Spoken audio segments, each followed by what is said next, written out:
Let's freaking go. It is with a heavy heart that we have to do a live stream, starting off with an LSU loss that really stung today to the UL Raging freaking Cajuns. What happened? I'm looking at you right now. Yes, you.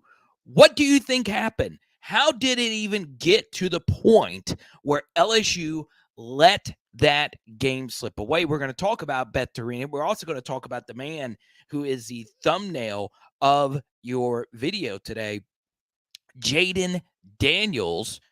On 3, did not list him as a top 100 college football player going into next year, which I'm okay with, but they did list one quarterback ahead of him that doesn't make any sense. I'll share that coming up. I know a lot of you are here for football. We're going to stick with mostly football, but I am a man of the people, okay? And I do listen to demand. You guys are the most important people on the channel, okay? Not me, not BETH. It's all about you, PHL Nation. So I'm going to ask you this question. Are you a process or are you a results level thinker or viewer or whatever, right? Here's my issue with BETH, okay? For the most part, I am not an end results person. I know that college World Series and actually winning national championships involve so much luck, involve also a lot of skill, but you can also not kill yourself at the same time. And my issue today with watching BETH is, look, she made a lot of errors today, a lot. Now, I'm going to go in and tell you this. Out of all the other LSU sports that are not football, softball is not in the top 4 of sports that I do watch. But if you do watch the channel, you do know that there's people like Skipper, there's people like Sherry Berry, and many others that update us on softball. Like they watch every pitch of every game, and they are also members of our PHL Patreon Discord. So I'll defer to their knowledge on the subject, but I can tell you today from watching the game, yes, UL was a really good team. They had a really good record, but LSU choked. LSU choked not once today, but they choked twice today. And I think a lot of it was bad coaching. As Danny points out here, you left a true freshman out there. And while that rally was happening, she didn't stop any of it. You know, she didn't go visit her in the center circle. I don't know the rules anymore. Can you even do that? I guess you can. When UL sees the momentum in that 7th inning, go meet with the pitcher. Go stop the momentum. Do something, right? There was a lot that I saw. Why on earth did you not challenge the foul ball? That was clearly not a foul ball, and it didn't even hit LSU's batter at all. It hit the umpire in his shin, and he thought it was a foul ball. Well, they have instant replay. Can you not replay that? I think that would be something instant replay could fix in a minute. But no, they didn't stop any of it. They didn't stop any of it. And then you got to have your team disciplined at this point in the season. You can't have your senior mouthing off at the umpire and throwing herself out of the game. That completely changed the momentum of that 7th inning. And then to lose the game, and even the announcers who know softball better than any of us, they watch they watch all these different games. And the color commentator, I'm guessing she's a former softball player. I don't know her name. She said she had never seen this before. LSU lost today's game on an intentional walk that was a hit. It was clear that LSU was trying to intentionally walk this girl, and the pitcher's out there throwing strikes. One of those was a pass ball that tied the game, and another was a ball thrown right over the middle of the plate, and she hit it. I've never seen a team implode like that. where you are imploding in ways that are not even imaginable. Like, that's not me just saying this as an LSU thing. I tell you this, I have never seen that in baseball, softball, anything. I've never seen somebody hit the ball on what was trying to be an intentional walk. That is absolutely absurd. The ball shouldn't even be close to the plate. So, yeah, I'm actually going to turn my hat around backwards like an umpire. I got to be honest. I've never seen anything like that. I really haven't. But I do think Beth TORINA deserves another year for this reason. She's been to the College World Series 3 times. She has gotten to the regional, obviously, back-to-back years. Today was an ugly loss. Both of them were ugly losses. And yes, it has been 2 of the most disappointing postseasons in back-to-back years. But I believe she still has multiple years left on her contract. So I believe that buyout would probably be pretty high. So unless you just have another plan right now, I just don't know. So you guys know I'm not pro firing coaches. I think you let a coach. You know, there's so much that changes. When a coach gets fired, the assistants go. A lot of people lose their livelihoods when coaches get fired. Recruiting changes, life changes. So I'm fine with letting her get another season, but look, there needs to be explanations about what exactly happened today, because I don't think I've ever seen what happened today. You know, the announcers kept saying they've never witnessed anything like that before, and you were at home. So I think today was tough. So we'll talk a little bit about that. But look, some of it, of course, as Danny brings up again, ULL being there helped sold tickets, right? They showed up and showed out. They had a lot of fans there, especially considering it was LSU. So look, did you get a bad draw? Yes, but you had 2 opportunities to beat them. You had a 4-0 lead, and you lost that game. And then you had you were in a deficit today. You came back at an inning to win it all, and you fell apart. So it's tough, absolutely tough. I didn't watch the first game though. I didn't. Okay. I did watch a good bit of the second game.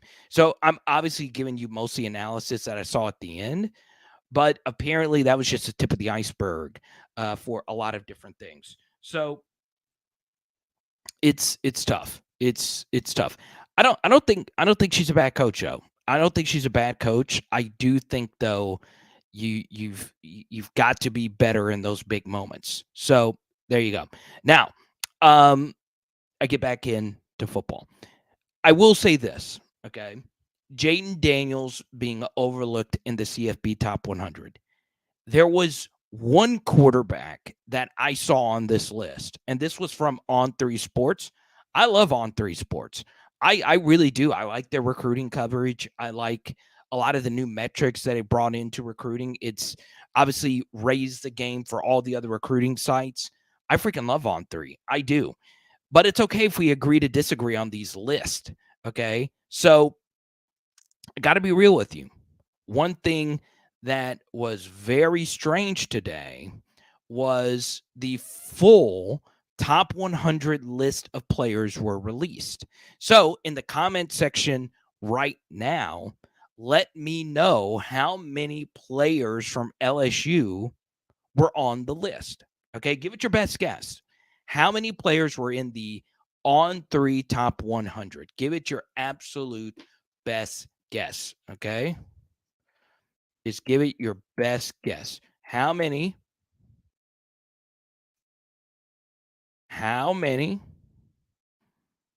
top 100 players were in the On3 top 100? Okay, give it your best guess.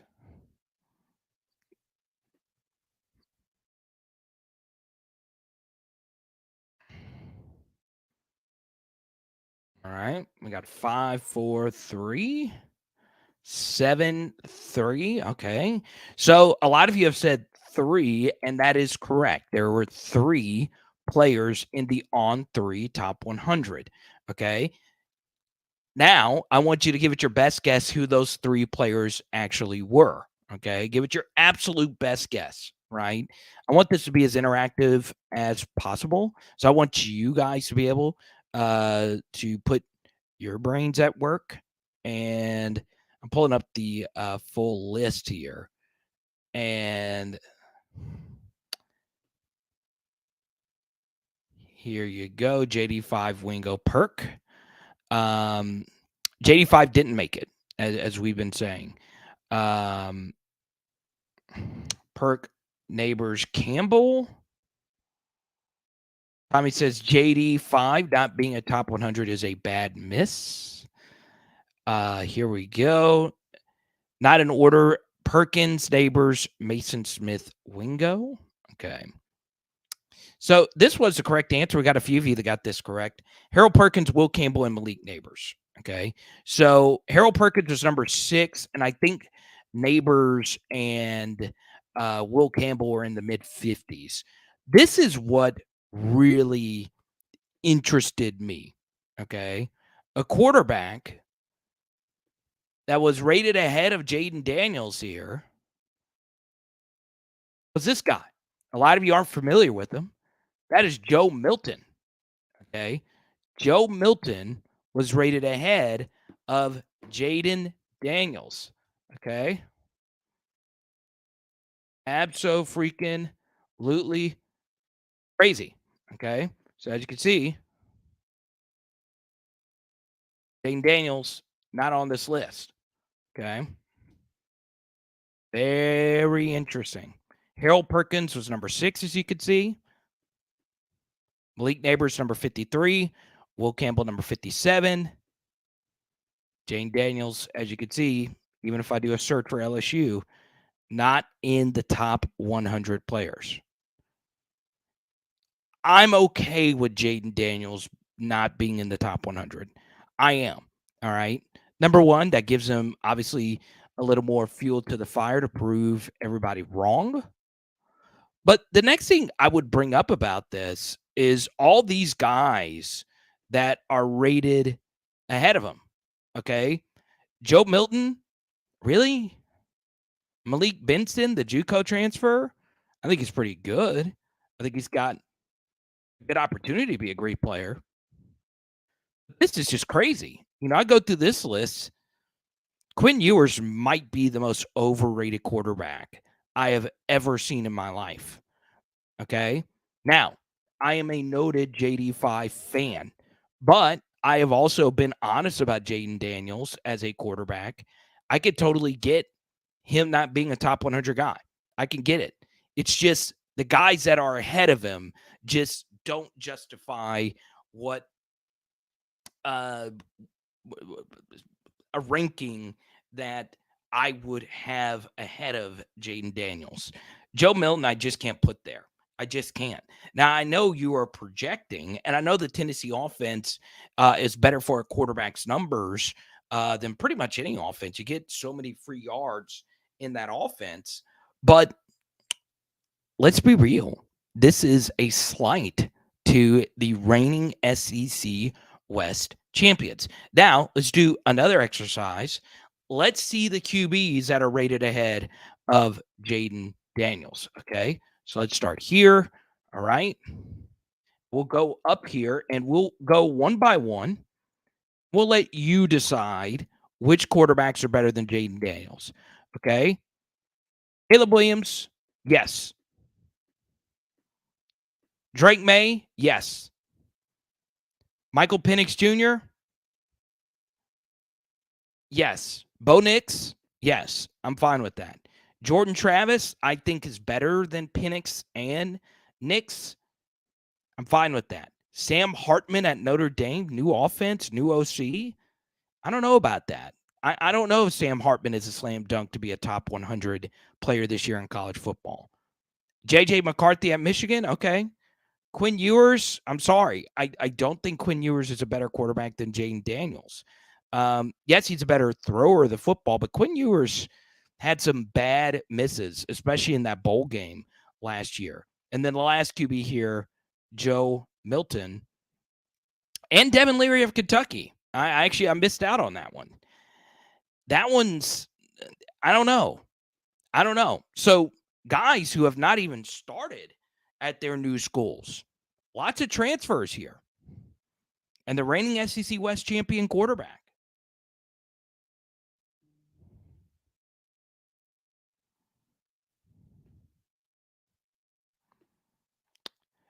He was. He was throwing darts, right?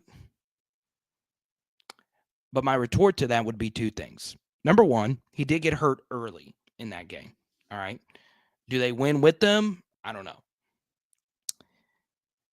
Number two, Jaden Daniels was also freaking amazing in the Alabama game. And yeah, Jayden had some low points, but Quinn Ewers did as well.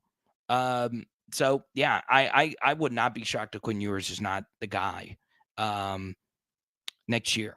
I wouldn't. It would not shock me at some point if they make a change. So we'll see. He did regress. He undoubtedly regress. Okay. So there you go. Now, I do want to get into some Mason Smith content here. He was part of the title of this video, but I had a lot of people asking about BETH TORINA. Did not think softball was in this much volume of demand, but I guess when you lose to UL, you get people fired up. So if you missed the opening rant on BETH TORINA, if you super chat, we'll get back into LSU softball chatter, but this is a football channel. But I know our passions bleed off into different sports. Okay. So I do want to update you. Mason Smith shared an Instagram post, and LSU official media shared a post that Mason Smith is fully cleared, ready to go. Absolutely massive news. Now, the second thing I'd bring up is very interesting that the LSU Senegal trip went really well. So I'm looking forward to hearing stories from it. We're going to try and get Slade Roy on, who was actually on the trip, for him to share some stories from the trip. But yeah, I'm really excited to see Makai Wingo. Obviously, next year he was on the trip to Senegal, and obviously Jacobian Guillory is somebody that behind closed doors is obviously going to hopefully shock some people next year. Okay, now I do want to share something with each and every one of you. I do think something very interesting happened today. And look, I'm all behind whoever Brian Kelly wants to hire as the position coach. So Jimmy Lindsey gets hired from South Carolina. But Gerald Chapman just left. Okay. He is now the new defensive line coach at Tulane. Okay. Now, is that something for us to be worried about? No, because we don't recruit the same defensive lineman that Tulane recruits.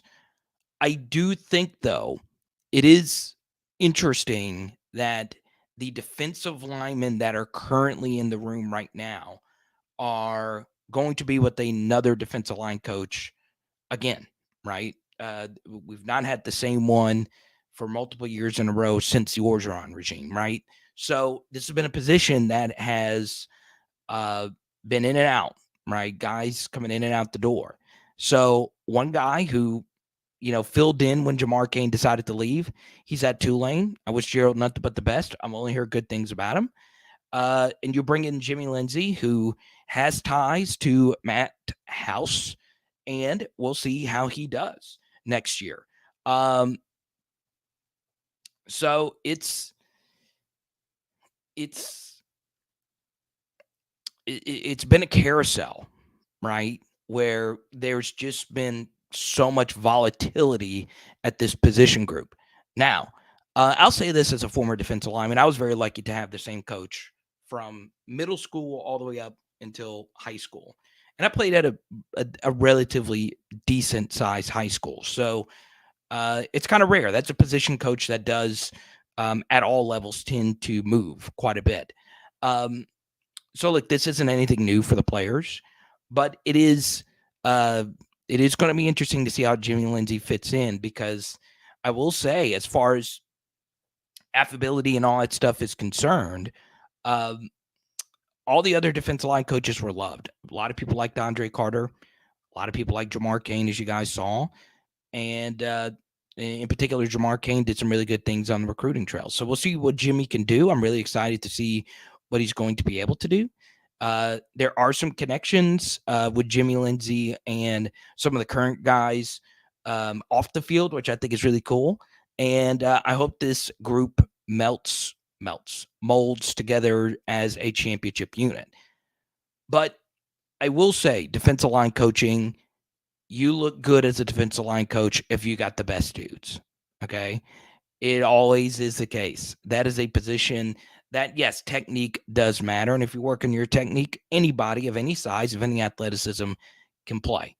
But normally the biggest, baddest, most athletic dudes are the ones who make your defensive line coach look really freaking good. Okay. There you go. Now we go to Jared, our first super chatter of the evening. Jared, you get to pick the next topic. You go right on ahead. Okay. Now, our 20 minutes into this. Hope you guys really think about joining our PHL Patreon. The link is down below. We got so many big time giveaways. Also, do not forget, this is a huge week for PHL. I will be traveling a little bit later in the week, so there will be no live stream on Thursday.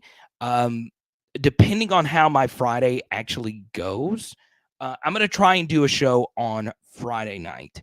Make it a quick trip. It should be pretty cool.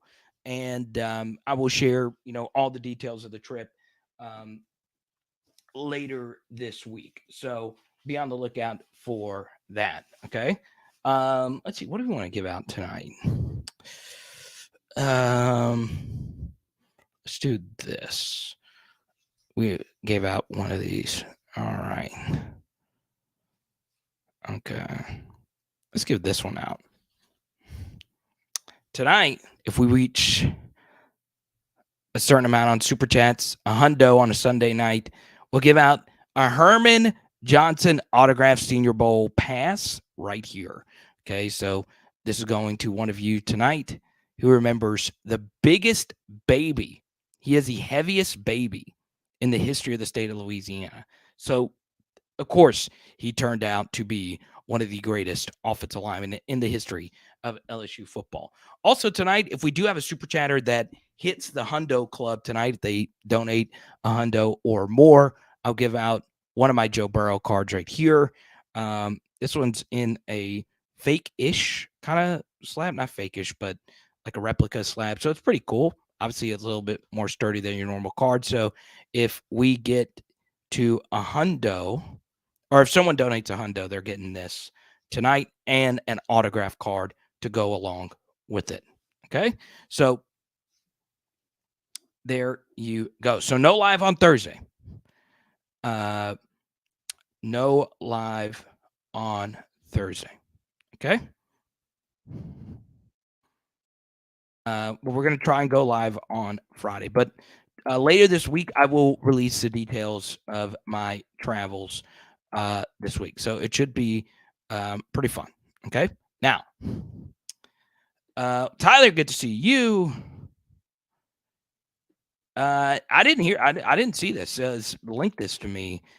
Pete Jenkins, the defensive line coach, used to coach at LSU. I'm very interested to see what he had to say about Jamar Cain. Obviously, Jamar knows something if he gets hired by, the NFL. But I don't know. Pete Jenkins is, known as the defensive line coach, and he won us a lot of games at LSU. So let me know. Send me the interview. I'd love to listen to it.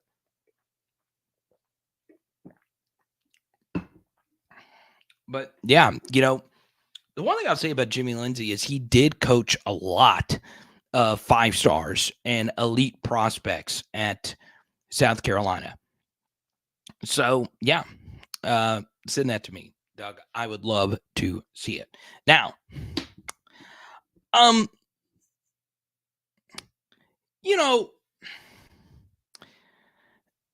I think about, the luck it takes to win a national championship quite a bit, right?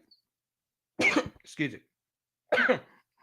But I also think this year, while the Florida State game is huge, I think a lot of you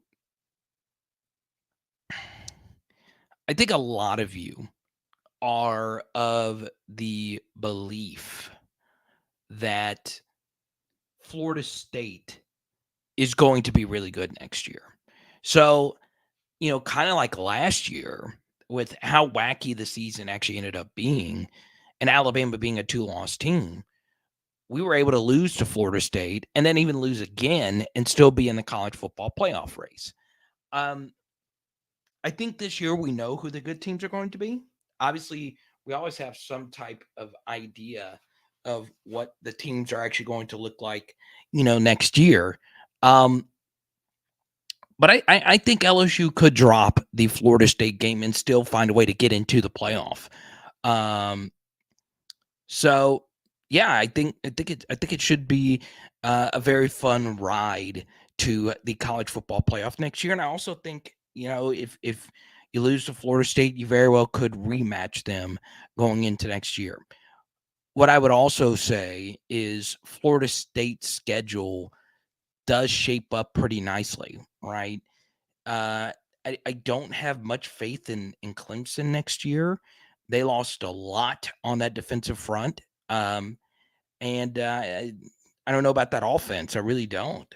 And obviously, Florida is always a difficult game for Florida State at the end of the season. Florida's win total is set at 5.5. That has to be the lowest for the Gators in quite some time. So, I've been debating with myself, does LSU absolutely need to beat Florida State in the first game of the season? Yeah, of course you want to go in with the mentality that it's win or you're out. Obviously, in the 12-team playoff, it definitely would not be the case.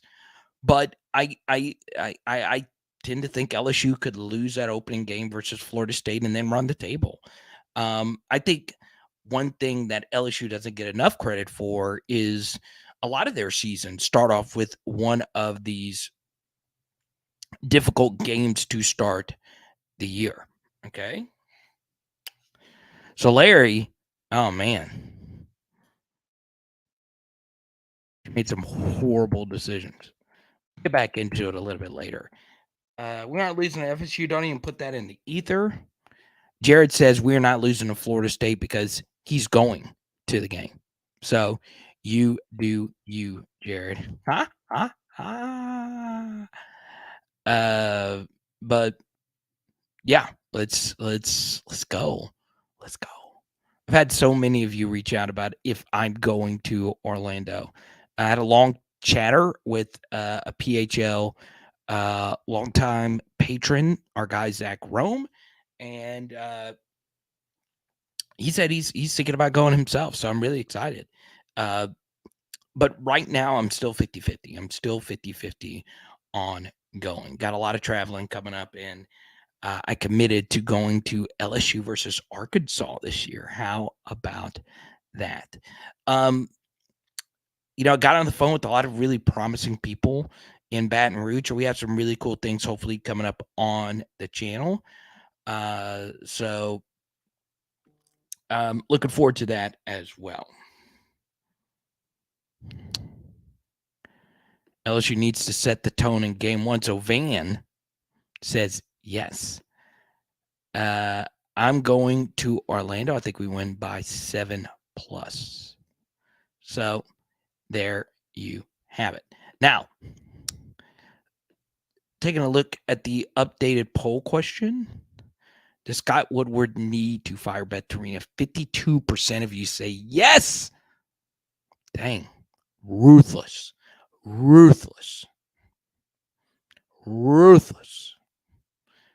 So tickets haven't gone on sale yet for the Florida State opener. That's kind of tough to believe. They've not gone on sale yet. You can't get them. That's hey, It's a hot ticket. I'd say get them while they're early. I just think the hype for that game is only going to go up. So there you go. Now, one question I've gotten a lot is continued questions about Andre Sam, and there are a wide variety of different types of questions about Andre Sam, the new defensive back coming in from the transfer portal. Okay. Now, the first thing I would say is I don't think, I think when you look at the term safety, you need to ask the question, well, what type of safety is he? And there are different types of safeties, right? If I were to walk up to you and say, hey, LSU is recruiting a wide receiver, I think some of you would say, okay, good, let's go get a wide receiver.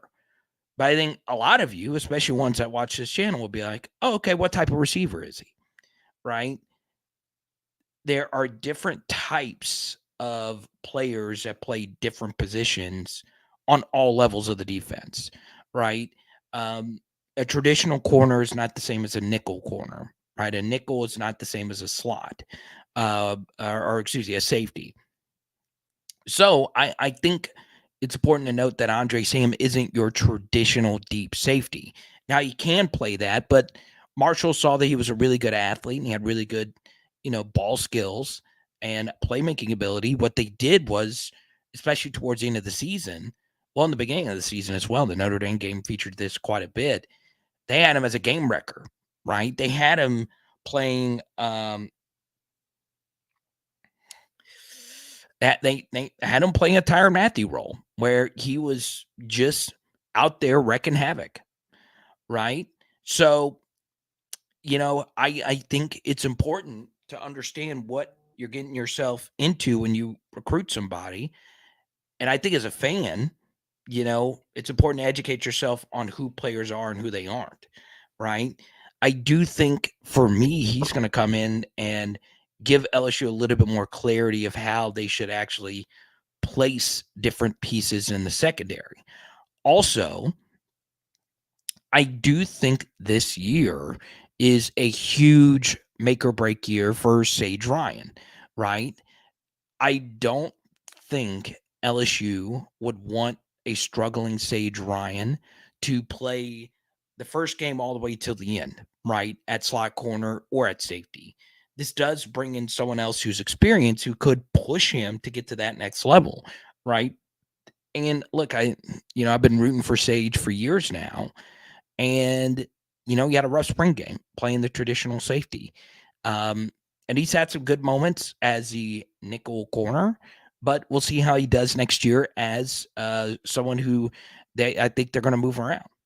So we'll see.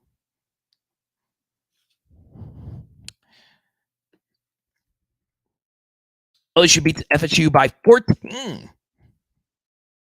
The master. Oh, the master. Blaster. What's up, buddy? Good to see you. D-Rock Irish. He's also been a big supporter of me. Good to see you. Chatting some Logan Diggs. I think Logan Diggs would probably be the answer to this question as well, at least right now. I think the first two names that come to mind are Omar Speights and Logan Diggs, right? I think it's pretty clear Omar Speights is going to start, and I think he is the only transfer slated to for sure start next year. The only one you could say with 1,000% certainty he is starting next year is Omar Speights. So there you go. I'll go Speights 1, Logan 2, and then number 3. I'll say Chestnut for now. For now. Okay. Let's see. Now, The next thing I want to get into is offensively. I did some research, all right, and I started doing some counting. And what I'll do sometimes is if I'm doing like a crap, where's a sheet of paper? Okay, so right here, um, as you can see, I started charting some LSU third down statistics. Okay, and then I realized, hey, I have friends in the analytics community who know how to use these formulas to calculate all this stuff quicker than I could. Okay.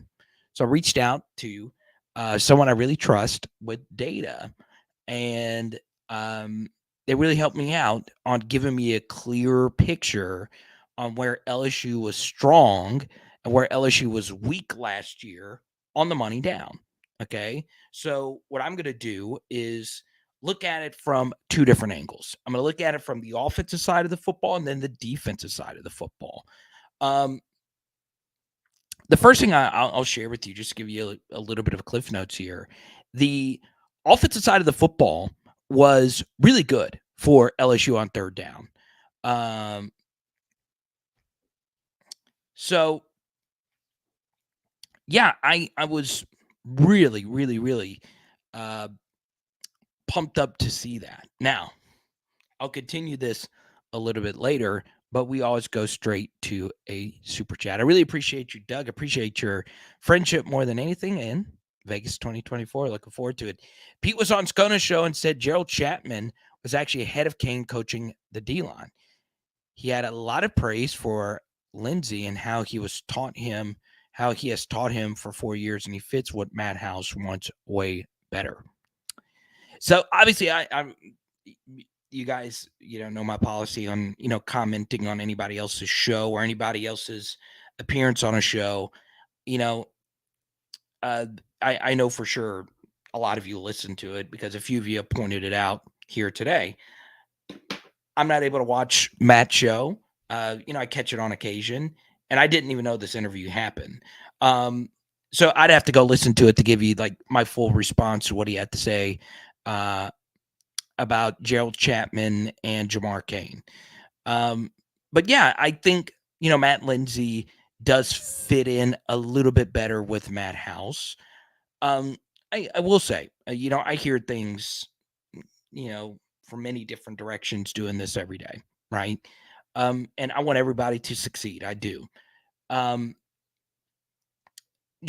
do feel towards the end of last year, the LSU defense was a bit discombobulated when it comes to run fitting, right? Which basically means the following. How do you defend the run? Okay.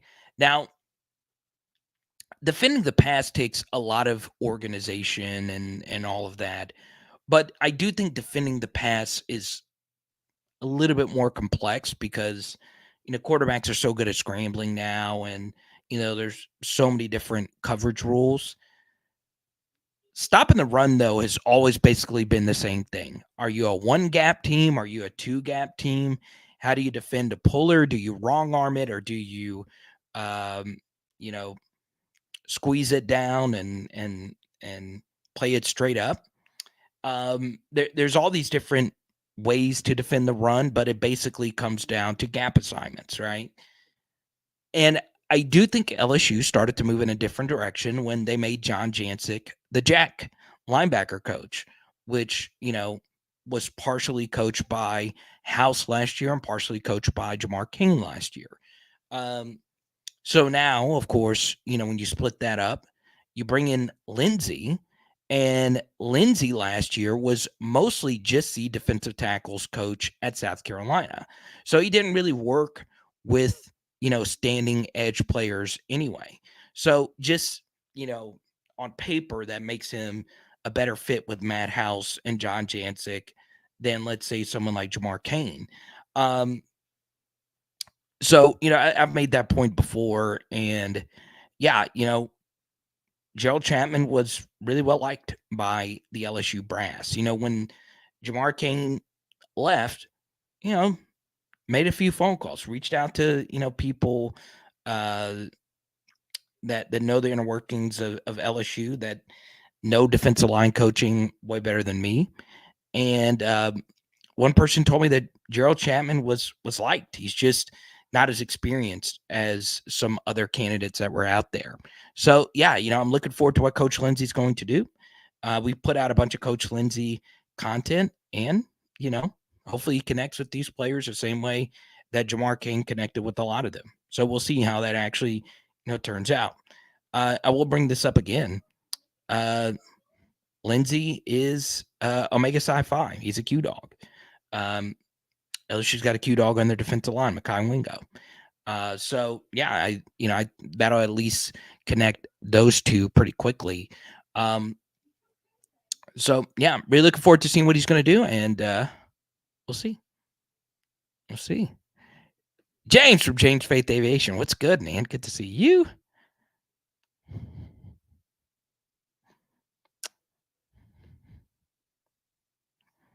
LSUD defended in crucial situations. The situation, crowd, and score makes a difference. Oh, yeah. They were big in big spots last year. I do agree with that. I do. Home and away. I do think, obviously the Tennessee game wasn't great, but that wasn't just them. That was all three phases. They were terrible. Florida State, they were fine, except on third down, right? Jordan Travis made some throws that just weren't defendable. Sometimes those happen. Texas A&M was bad. Georgia was bad. Georgia, a little bit more excusable than the Texas A&M game. Okay?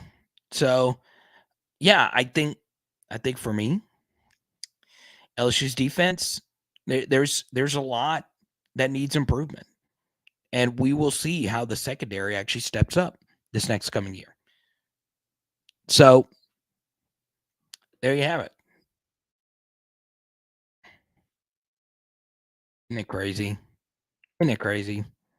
The Heat were a minute away from getting knocked out in the play-in, and now they're essentially one game away from the finals. Amazing. Amazing. It's been a great NBA playoffs. The defensive depth hurt the team last season. Yeah, Brian Kelly brought that up quite a bit. Look,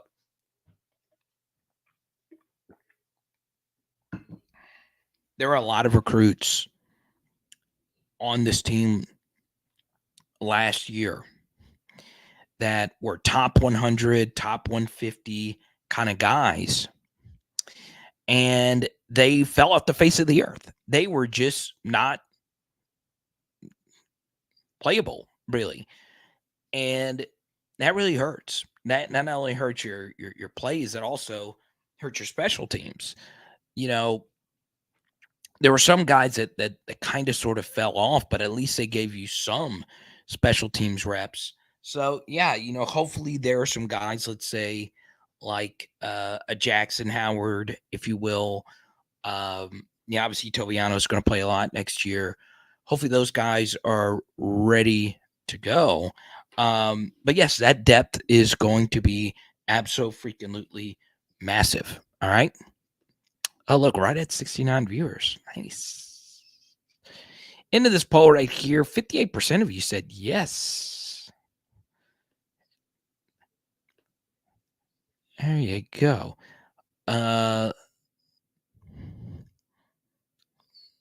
Let's see.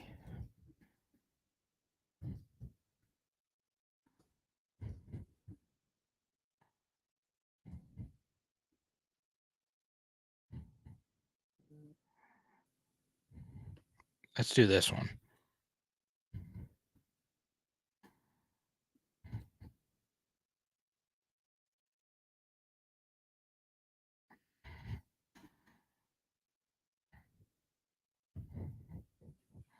Forbes is good, man.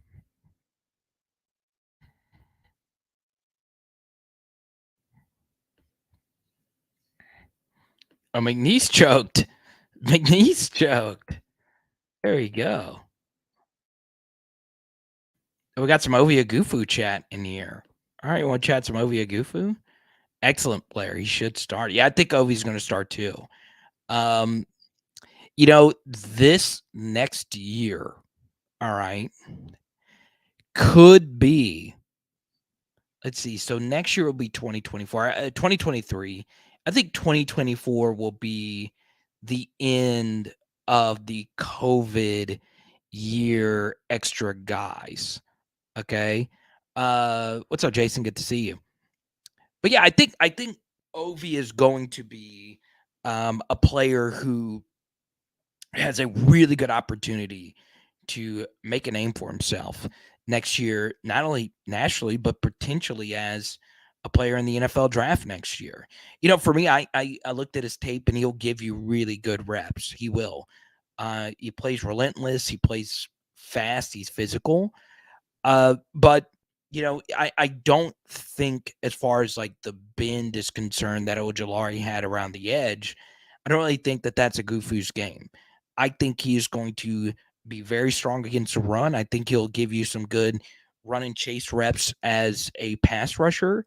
But it's going to be interesting to see what LSU wants to do on their third down packages, right?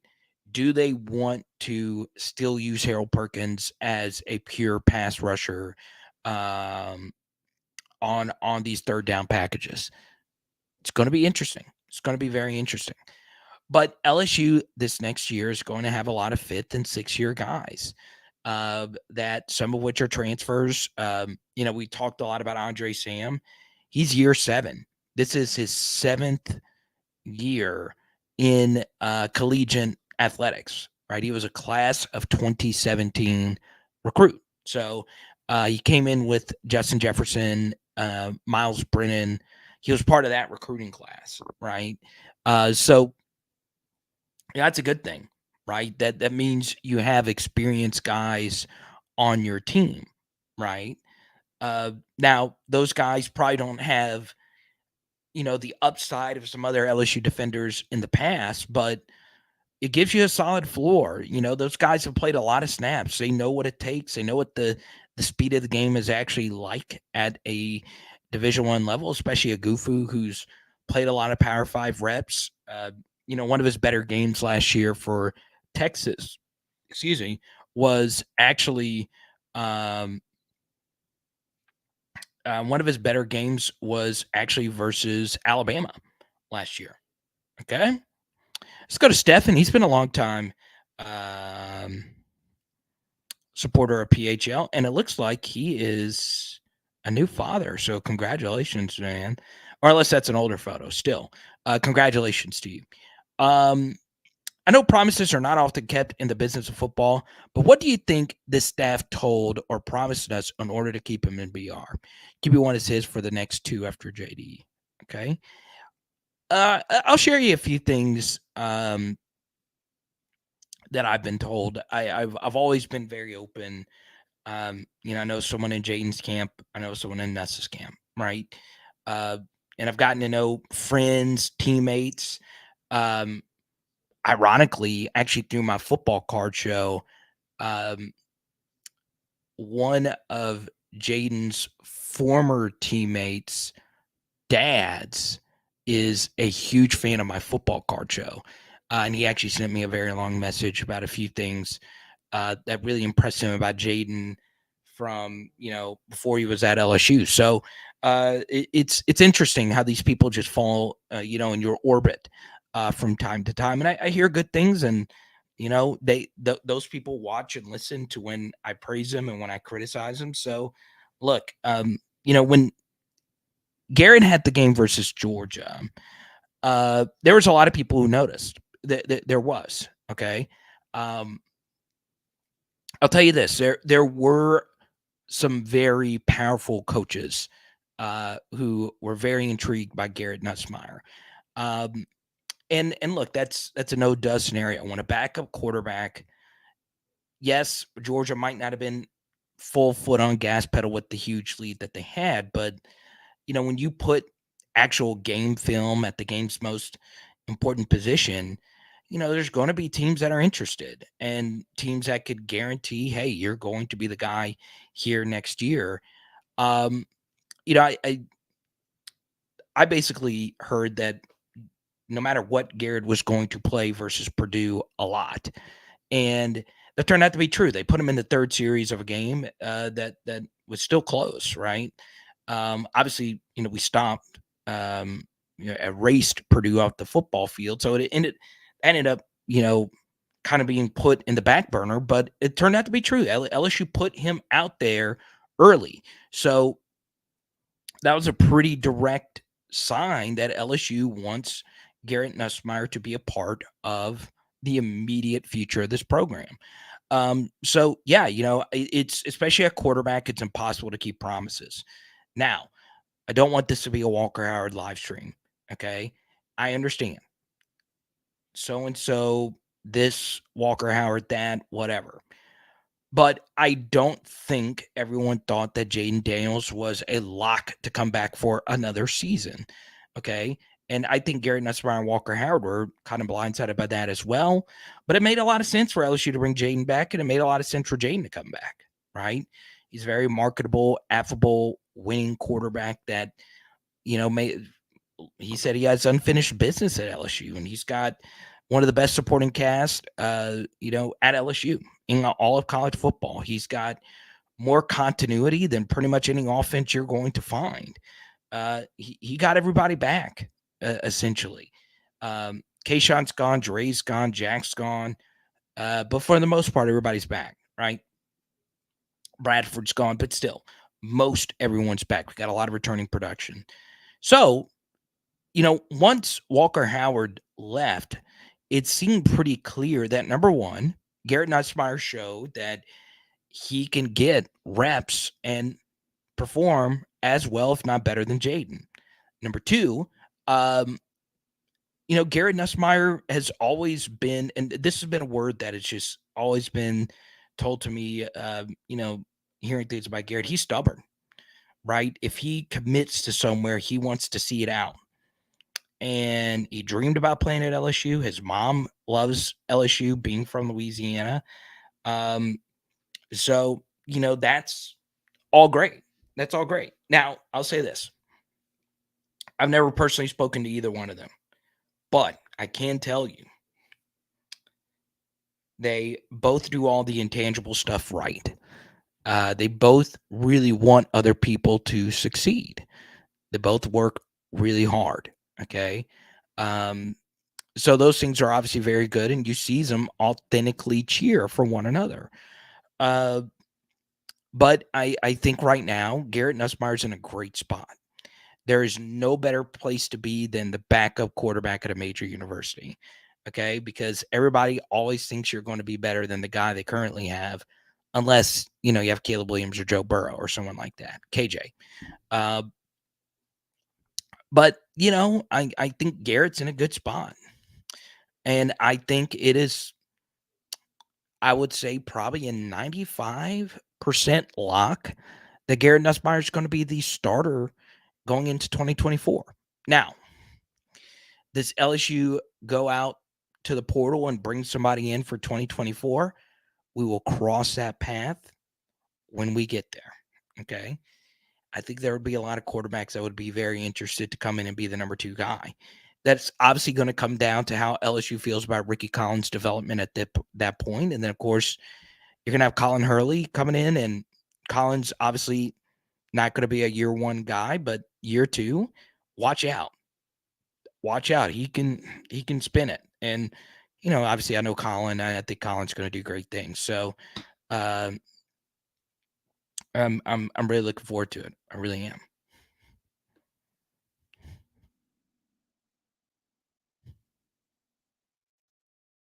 Ripken Blake. A month old. Ripken Blake. So what is this? Orioles fan? Is that why we got a little Ripken? I've met Cal before. Master Blaster says he doesn't have any confidence in JD. It's okay if you it's fine. I think you should have I don't think and look, any one of you could feel any type of way about any player. I'm not here to change your mind. I'm here to give you my perspective, which may or may not change your mind. I think it is a little too direct to say that you don't have any confidence. Now, what I think is rational to say is, look, I don't have any confidence that our offense is going to be what it needs to be to win a college football playoff. That's fine. But the possibility that JAYDEN takes a huge step forward this next season is very much in the cards. It is very much in the cards. You got Malik Neighbors to throw the football to. You got Brian Thomas Jr., got Mason Taylor. I mean, you got dudes, right? Dudes you have a lot of chemistry with up to this point. So, yeah, really pumped up. Really pumped up to see JAYDEN take that next step. Now, are there some things that I think showed up on tape a little bit more for JAYDEN than not? Yeah, I mean, he did have an issue just throwing slants. All right, that was just a route that wasn't his strongest during the course of the season. He would have a tendency to throw the football a tad bit behind or a little too far ahead of the receiver. In breaking routes, in particular, were struggles for him. But deep goes weren't really that much of an issue. Yes, there were some underthrows, but at least some of those resulted in pass interferences. He did have a few back shoulders that were really good throws. Outbreaking throws to the sideline was pretty good. He was overall pretty good player. But yeah, I think anything over the middle, and I think deep shots over the middle were an issue. Now, do I think it's a big enough issue to just hand the keys to Garrett Nussmeier? I don't. My objective opinion, I don't. Right. But there you go.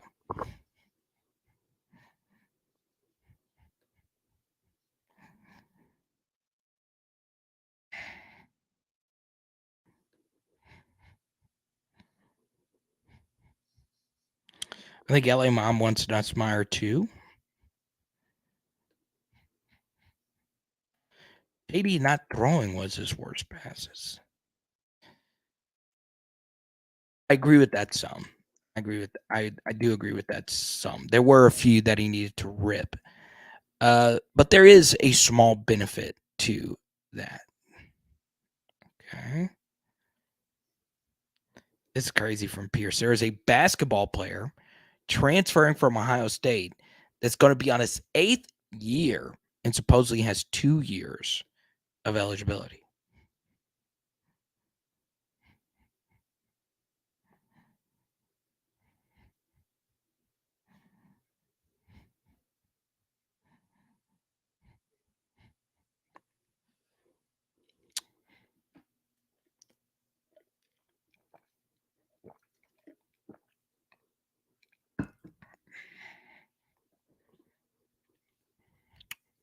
Totally agree, Forbes. I do.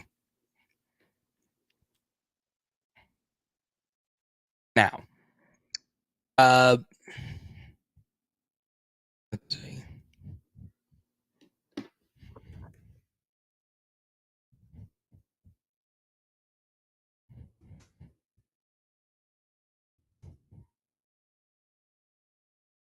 Don't forget, you guys know what to do, man. You want to support the PHL movement? You want swag? Get you some PowerHourLSU.com/shop merch. Okay. Look at this super cool homepage. As you can see, I'm not a great web developer. Type Y for yes, type N for no if you like that. It's like right there. Boom, let's go. PowerHourLSU.com/shop. Get you some merch. As you can see, Paul Weinbaum is basically telling you, get some LSU.com/merch. And then, of course, if you want a hat, I still got a few left. I thought I sold out of them, but I dug through a pile. I had 4 more left. Okay. PowerHourLSU.com/merch. So there you go. Get you some, baby. You know you'll want it. I guarantee you, after this week, you're going to want some PowerHourLSU.com/merch. I'm telling you right now. I'm telling you right now. Okay.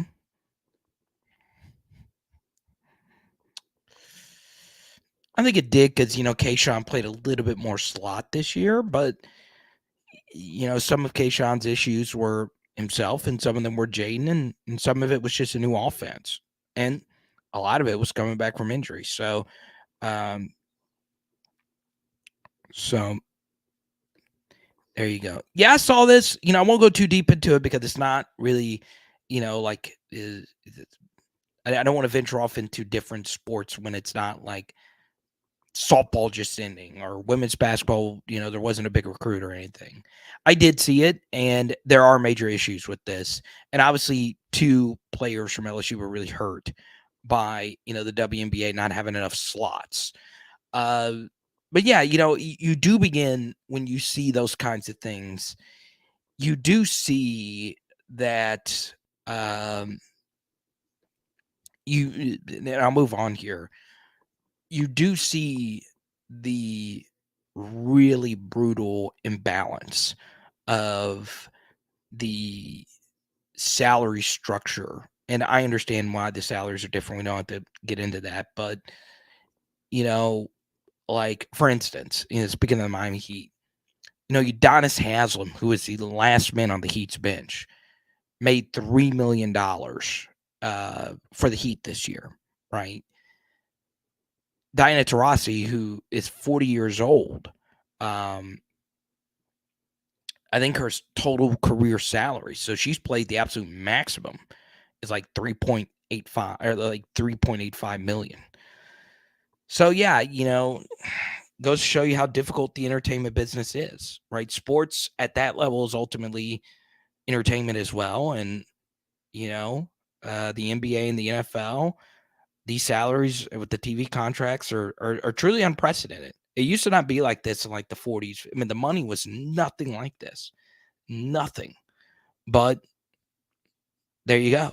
The American sports structure is all about the money. And, I think, what's up, Alex? Good to see you. I'll touch on this because it is a semi-big story. And it's not LSU related, but, I've touched on all the LSU stuff that I wanted to get into today. But there are rumors about other teams joining the SEC and what the future of the ACC looks like.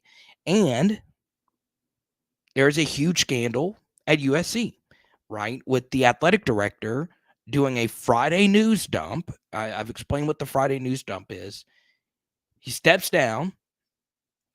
Anytime a powerful person steps down on a Friday afternoon or a weekend or during a game, John Morant released a statement during an NBA playoff game. There are reasons why they do it, right? So they can say they did it and people try and move on. But yeah, I'm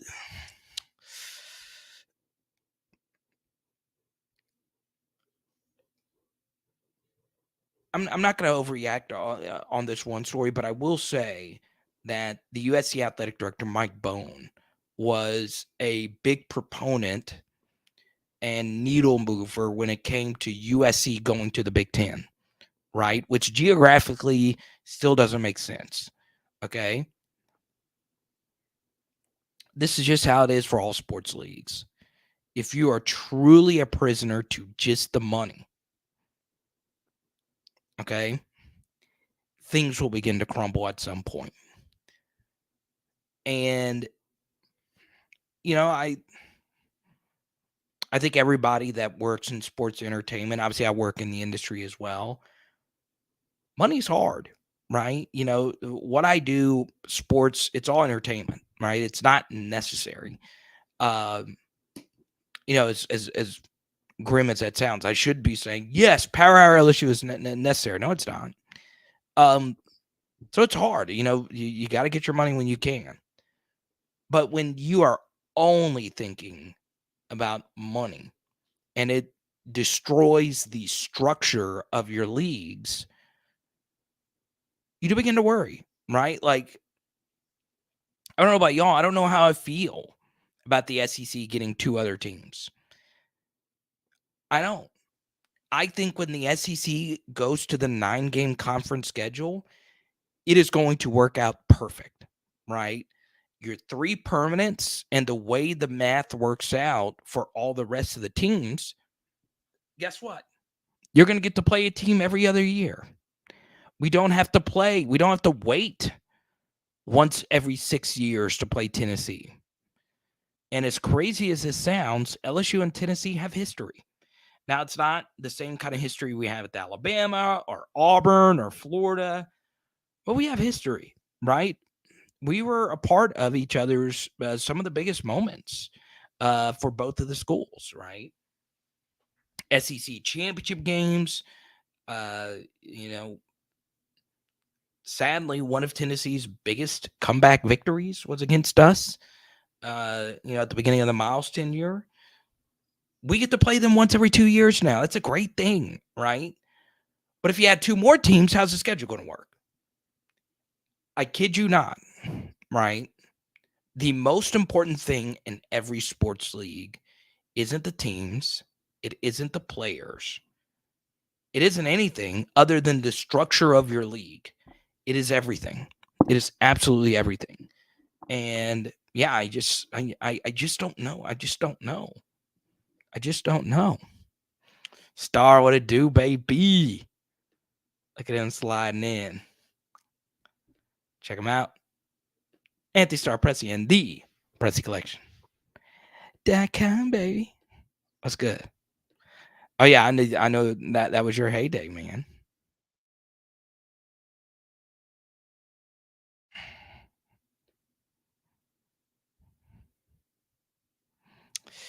Actually, I went back and I watched that game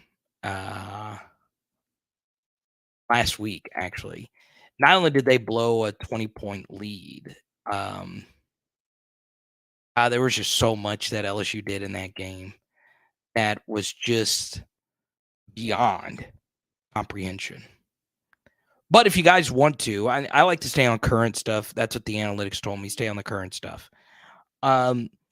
But I would like to bring up something. This week, all right,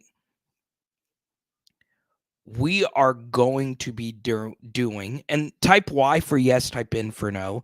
I know Star would like this because he likes the modern history of LSU football, but not every one of you like this, okay? Would you guys like more, especially in the offseason, because during the season, it's going to be all current stuff. But during this next couple of weeks, would you guys be interested in more throwback content? Let's say I do a film study on Joe Burrow's games versus Auburn, right? I was able to get some all 22 from Joe Burrow's games versus Auburn in 2018 and 2019. All 22 for 19, but not 18, but still. If you guys want that, you see, I like Cole being honest with me. Cole, I think someone that just wants current stuff. Some of you don't care about the past. You only care about the present. Okay? Would you guys and gals like extra past content? And I say past because, I did a Danny Etling video breakdown recently at DJ Chark and Russell Gage comment on it on Instagram. Okay? So obviously that meant a lot to them that, somebody went out there and did some Danny Etling stuff. I've been posting more on different platforms lately. So it's Power Hour LSU on TikTok, Instagram, Facebook, and Twitter. So if you're on those platforms, please go follow. It's simple. All you got to do is type in at Power Hour LSU. So Cole wants more film studies. Okay. But yeah, I'm down. I kind of want to do a Joe Burrow one this week. Because I got a bunch of Auburn all 22 from 2019. Okay. So yeah, we'll drop one this week and we'll see how it goes. Okay. So make it relevant to today. So we'll do Burrow, right? Because Burrow's playing. And we'll do some Jamar Chase and Justin Jefferson. So yeah, we'll do it. Okay. So be on the lookout for this week. I'll try and get something put together. And once again, I'm traveling this week. It's going to be crazy. So be on the lookout. All right. Now, a recap of past seasons. Okay. We'll mix it all together. Getting back in to some newer stuff here. Okay. I was referencing this a little bit earlier, and this will be something we'll do about the current team. All right. I want to ask you a question. All right.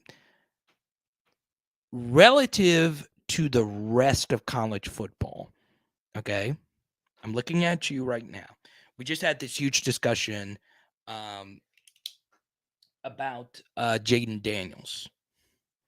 All right. I want you in the comment section right now to answer this question while you get your next super chat ready, while you get ready to get you some PHL merch. Ask yourself, do you believe, relative to expectations, LSU was an above or below average team on third down? Okay. If you think, and I think throughout the entire season, that's a lot of third downs. Type A for above expectation, type B for below expectation. Okay. Now, I'm not going to pull out all the graphs, all right, because it can get complex. Type A for above expectation, type B for below expectation. Where do you think LSU was when it comes to converting third downs last year? Okay. And I want you to really think about this, all right, because there were some tough games mixed in there, right?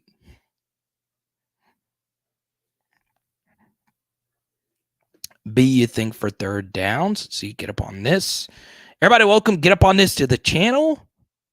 All right. Y'all throw some clap emojis for get up on this. Lionel, I think Lionel, like the great Messi. Good to see you. I think I've seen you in here before. Christopher on Facebook. Good to see you. Man, I love me some dogs, man. Love the tat, brother. So everybody, welcome. Get up on this. Get up on this. I'm gonna let you ask the next question. Whatever topic you want to talk about, we'll go straight to it. Okay. So think about all of college football on third down. What's up, Desmond? This is why I freaking love Desmond. Desmond, number one, has been very generous with the super chats. Number two, he's always rocked PHL. He's also a big Chris Rock fan. He's also a big Van Lathan fan. So Desmond is my kind of guy. I can't wait to meet him one day. All right. I want you to remember this comment. That's great. This is great. Okay. Love it. I even screenshotted it. LSU was way above expectation on third down. Now, I have a bunch of fancy graphs. I'm going to save that. Okay, here's what we're going to do. I'll post this study tomorrow night. And then we'll do a former player study on Wednesday or Thursday night. How about that? Instead of the live stream, we'll do a former player study, or I might flip-flop it. We'll see. Okay. So LSU was way above expectation on third down. Okay. Now, this is what's interesting. All right. You guys know I am a prisoner for yard per play data. Okay. Prisoner. I freaking love yard per play data. And ultimately, our offensive and defensive yard per play data last year was not great, right? It was good. It was very good, honestly, but it wasn't great. It wasn't championship level. But there's all these other stats that showed LSU was a very good team offensively last year. 3-and-out percentage. We had the best 3-and-out percentage in the SEC last year. We had some of the best success rate in all of college football last year. We had some of the best EPA per play in all of college football last year, which is expected points added, which is a more advanced analytics view at how efficient you are offensively. But I do think when you Power 5 adjust the numbers, it doesn't look as great. But last year, LSU was a very good third down team. Okay? So there you go. Now, this is where there's going to be a huge asterisk in the middle of this study. All right? Before I answer Cole's very generous super chat here, thank you so much, Cole. I appreciate it. Let's do a little $5 match. You guys get those $5 super chats in. Okay.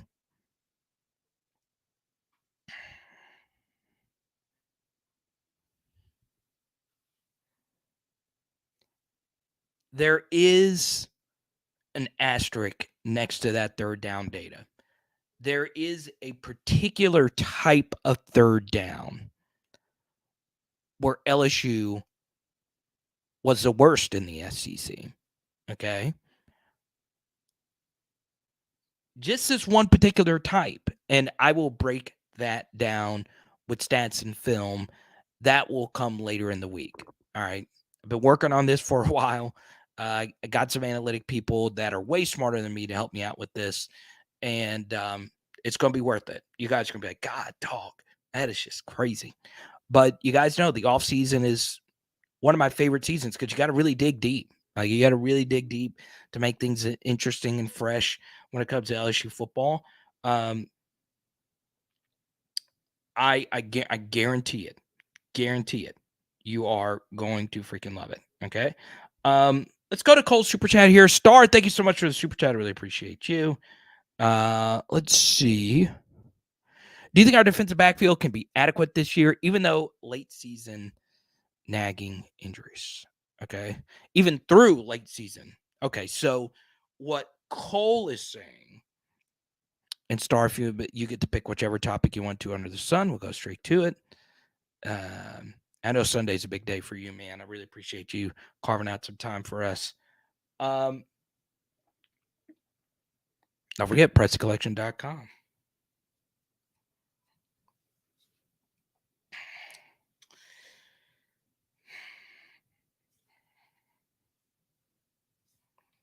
Okay.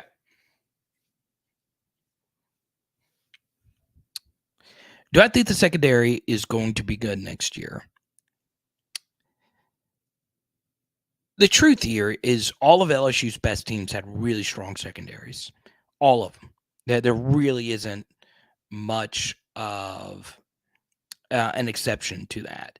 Now, let's take Georgia's secondary last year. They weren't that great, like especially compared to the secondaries of years past at Georgia.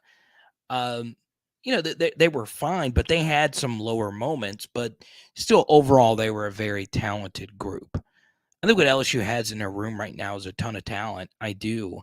It might not be as top end as the 2011 group or, the 2016 group.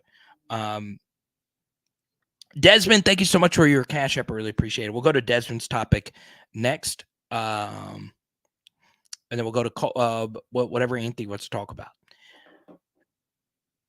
Type Y for yes, type N for no. You believe LSU's current secondary is good enough to win a national championship? Type Y for yes, type N for no in the chat. Alley Cat. I've heard Alley Cat rhyme before. Type Y for yes. Type N for no. Okay. Forbes says, no, we do not have a good enough secondary to win a national championship next year. Okay.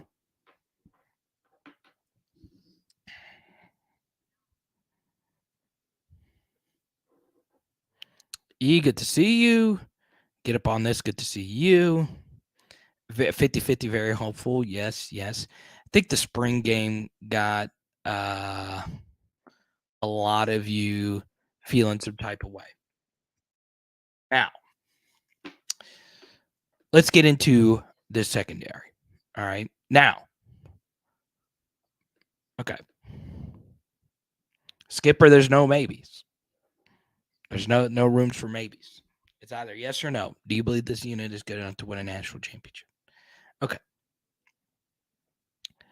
Let's start off with the negatives, and then we'll get into the positives here. Okay. One major negative is you don't like this.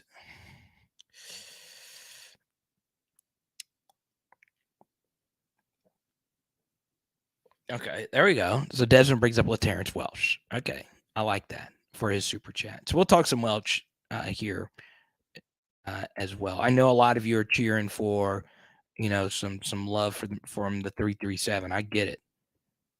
Now, let's start with the negatives.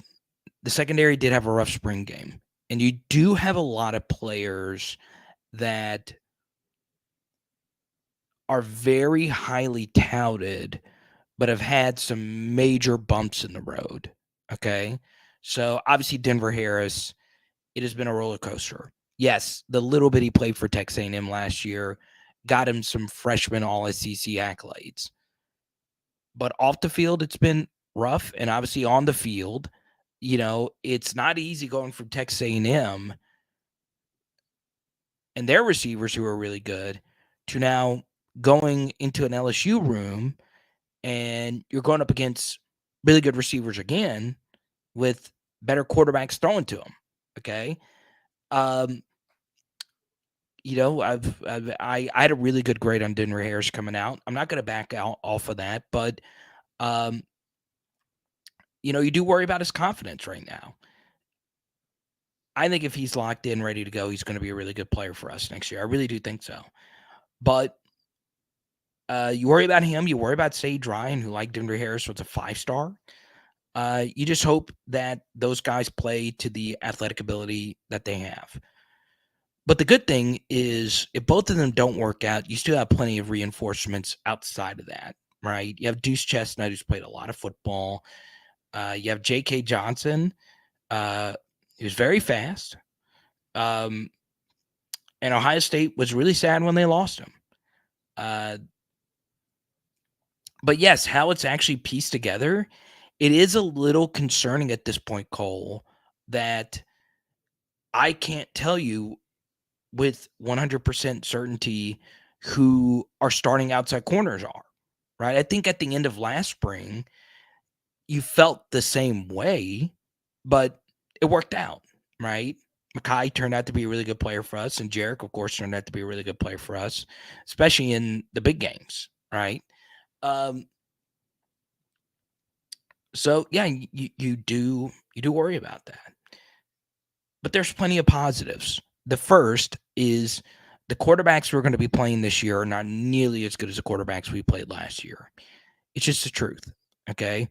Yes, we have to play Jordan Travis again. And yes, he's got better receivers this time around and tight ends. So what? After that, it does get a little bit easier. Okay. Yes, week 4, you get KJ Jefferson, who's really good. But then after that, who's Bama's guy? I don't know. Brady Cook, I think, is low-key decent at Missouri. Ole Miss is going to have good quarterback play. They always do. But Florida's a mess. Auburn, we'll see what they have at quarterback. So, the quarterbacks just from top to bottom just aren't as good as they were last year. That's a good thing. The second thing is you have Harold Perkins, right? And when you have transcendent talents on your defense, like him, like a Mason Smith, and you have high IQ producers like Makai Wingo, who's got some of the uh, um, who's got some of the best instincts when it comes to batting down passes or getting in the passing lane or recovering a fumble like he did at the end of the Arkansas game. You know, you've got surrounding talent that helps your secondary.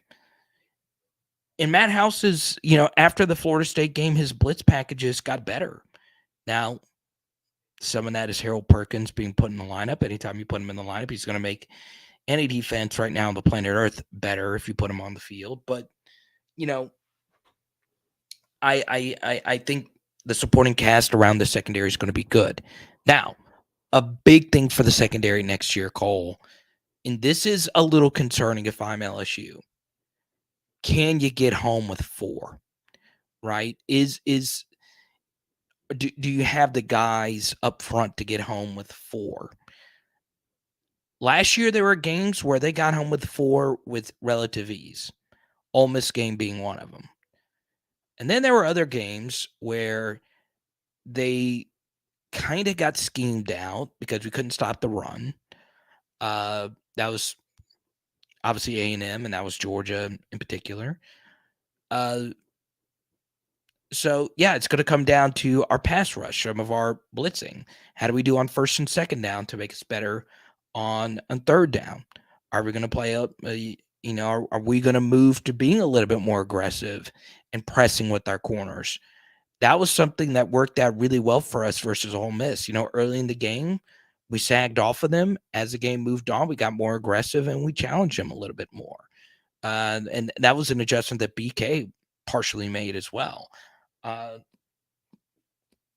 So yeah, there's so many different factors that go into the secondary. And then, to Desmond's super chat, LaTerrence Welsh, right? This is a guy who, his high school career was very injury riddled. It really was. And then he comes out in the spring game and he has some big plays against some really athletic receivers, right? But, at the same time, I don't think any of those plays went against Malik or BTJ, which obviously would make you feel 10 times better, right? But he did make some really, really, really nice plays, and hopefully that parlays him into being a really good player. Okay. So,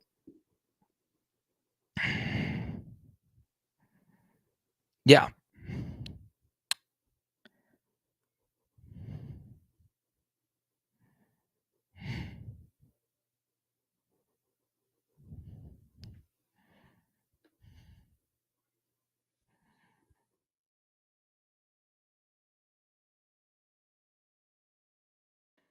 I don't understand why I'm called a fanboy when I just state the blatant obvious that he's good.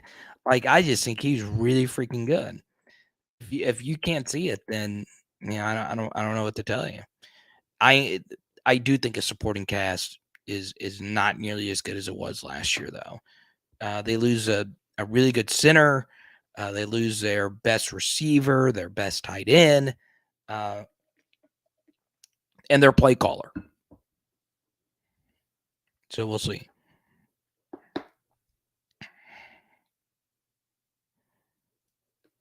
Follow up here on Cole's super chat. Our DBs communicated really well last year, maybe because of maturity. I think that's a tell for this year. Yeah, absolutely, absolutely. Something else, like you pull up the schedule, pull it up again. Once again, that is I need to get a new schedule. That is not Georgia. That is Grambling. Okay. Mississippi State, non-dual threat quarterback. Florida State, obviously Jordan Travis can run. Mississippi State quarterback can't run. Arkansas's quarterback can run. Ole Miss, Missouri's quarterback can run. Auburn's quarterback depends who it is. Alabama's quarterback depends who it is. Florida's quarterback can't really run, and A&M's quarterback, whether it's Max or Wigman, they both have some running ability, but not elite. So the dual threat ability of some of the quarterbacks on our schedule this year won't be as good as it was last year.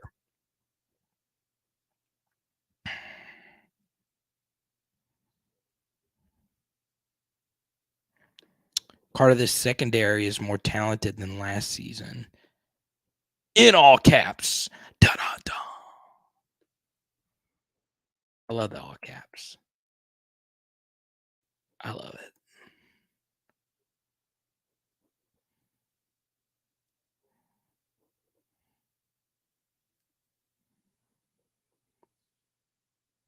What is this? Oh, okay. I see. I see. Okay.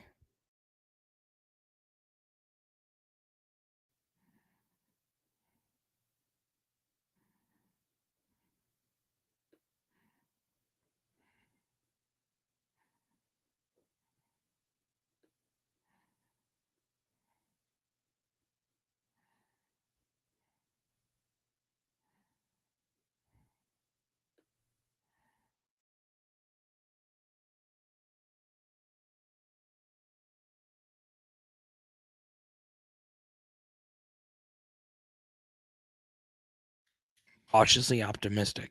It's always a good way to be. Can't get hurt if you're cautiously optimistic. Yeah, and that's what kind of sucks when you're going up against Jordan Travis. Jordan Travis is surgical. Surgical.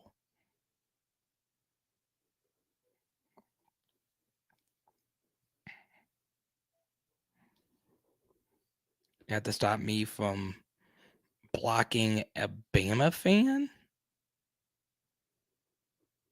What a Bama fan?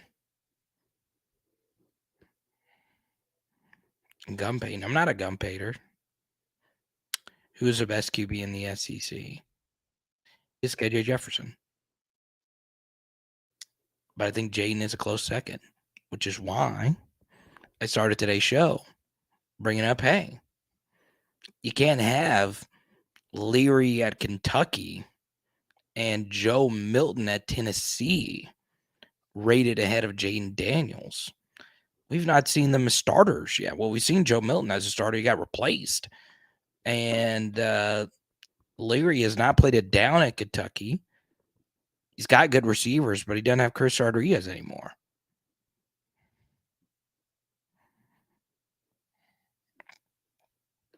Okay, who's the best? I'm all ears. I have no problem with my QB being number 2 in the SEC. No problem with that. Right?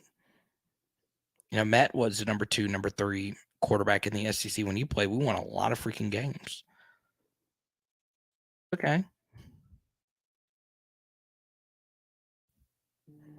But I will say, Joe Burrow is the best quarterback in the NFL. Let's go.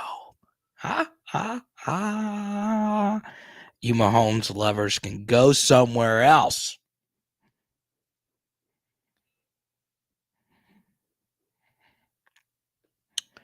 Best RB in the SEC is Logan Diggs.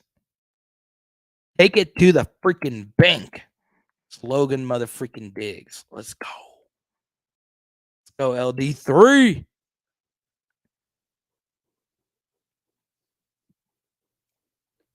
Okay, which one?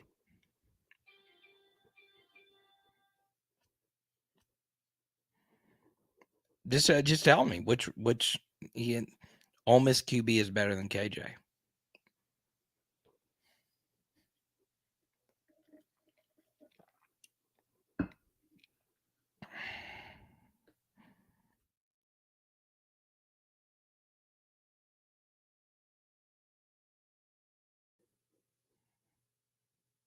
He could be. I mean, he's got a better play caller than KJ, so I'm fine with that.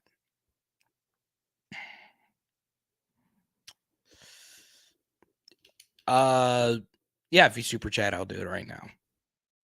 I want to get back into some LSU stuff. Let's see. Best RB is at Ole Miss. Now, Quinshon's definitely the best. Second best is going to be interesting, right? Like, you could make a case for Jarquez Hunter. You can make a case for ETN or Montrell Johnson. I think, Cole, most people have Rocket Sanders at Arkansas, the number 2. I don't see it that way. I would tend, and I've gone back and forth on this. I do have Quinshon number 1 as well. But I think Jarquez Hunter at Auburn's a pretty good player.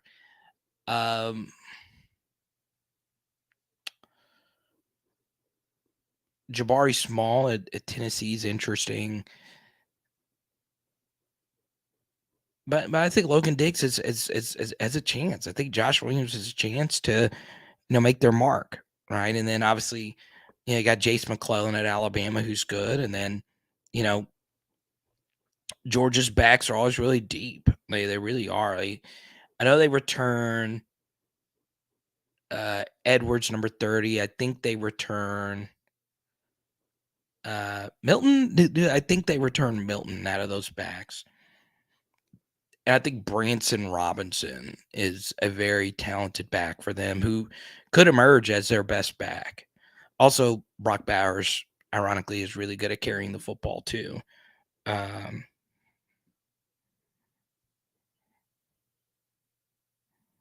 So, yeah.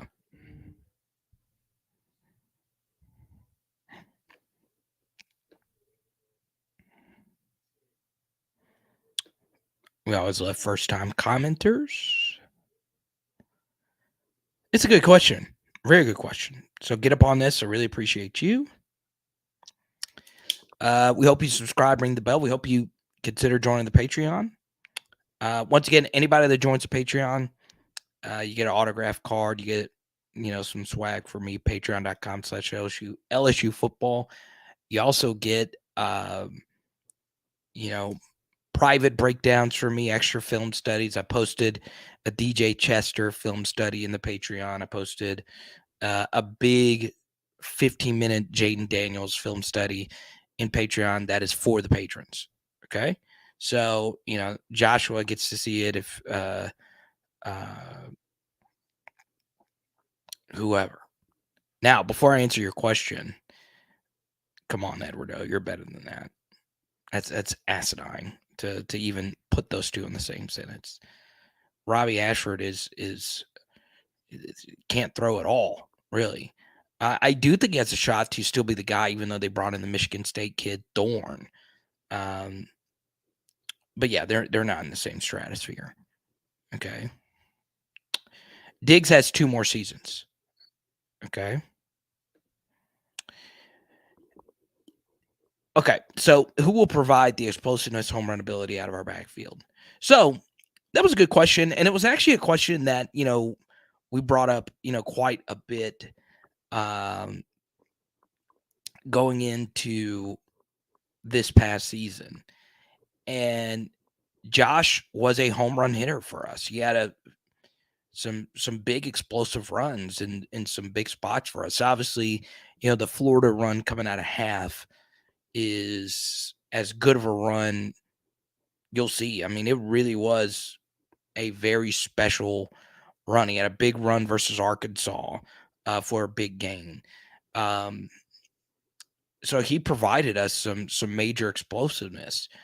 But, like our explosive run rate last year was actually pretty good. Get up on this. Like, I think some of that, though, was due to Jayden, right? And I know we've done this rant plenty of times, but when you chase down a dual threat quarterback, your defense does get tired, and it does lead to more explosive runs. So let's take Armani Goodwin's best run of the season, which was the touchdown run versus Mississippi State. He ran over Tyrus Wheat, and Tyrus Wheat for Mississippi State does not miss tackles, but he was tired. He was on the field for a majority of the snaps during that game, and he just kind of fell when he went to tackle Armani Goodwin, who was who's twice his size. So Armani obviously has a speed to be a big time, runner, and he had a great explosive run in that game. But that was, I believe, a tired tackle attempt. I do think, though, of the 7 scholarship guys, Caleb Jackson is the best home run hitter in that room. Logan Diggs has some home run hitting ability. He doesn't have like special like breakaway juice, but that's not really his game either. Caleb Jackson is a home run hitter though, so be on the lookout. So you bring up one of the freshmen. I think Caleb is definitely one of those guys. Now you do worry about the injury. Getting hit again is always difficult when you miss as much of the time as he missed during the senior season. But he just set a PR in his 100-meter dash, so that lets you know, as far as the speed aspect, he still has the juice. It's just going to come down to taking a hit again. And the good thing about him and Trey Holly is that they are not really similar when it comes to their style. Trey Holly has far more wiggle to his game, and Caleb Jackson is a little bit more north and south Fournette kind of guy. I'm just going to run past you or run through you kind of a player. So, Michael B, what's good, man? I wouldn't be where I am today without Michael B. I really do mean it. This guy's been so freaking generous and a big time supporter and a big time spreader of the word of the goodness of PHL. Appreciate you. Lunch pail type of guy. He's right. I know that word gets thrown around a lot, but he is. He is one of those kinds of guys.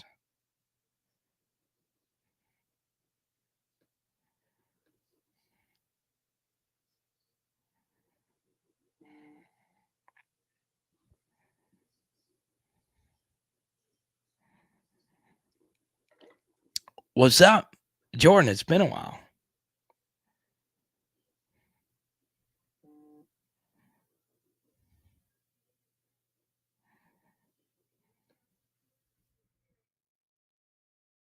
JD5 better than KJ?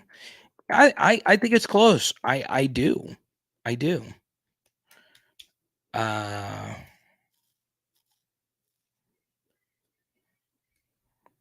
Are you calling Caleb year one right out of the womb? True freshman. Let's go. Hey, I'm fine with that. I'm totally fine with that. Bring the heat, Caleb. Bring it.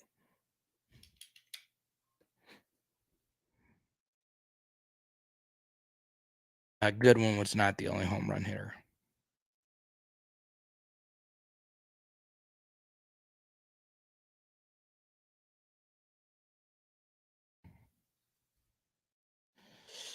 No word really as of yet.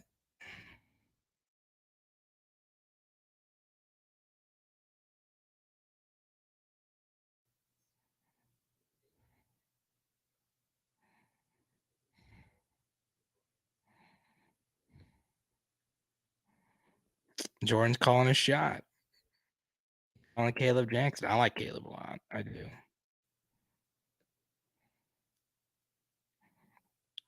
Let's take a look at the poll question.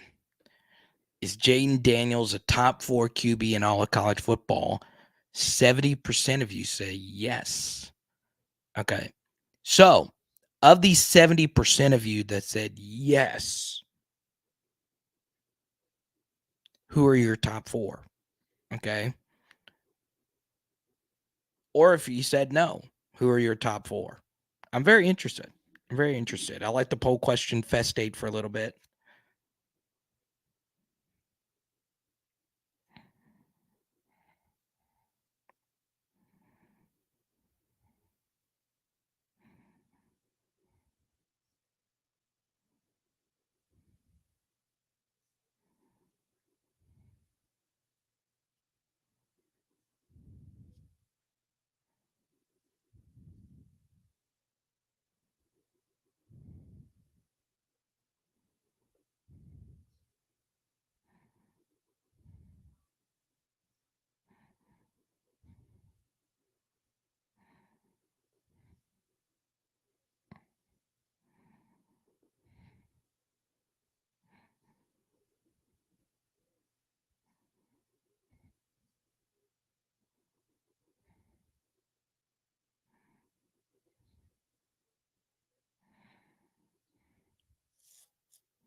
Availability is the best ability.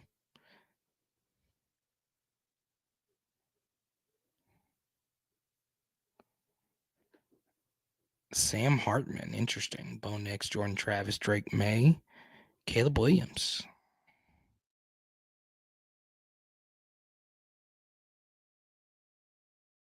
Deep cut Pegasus.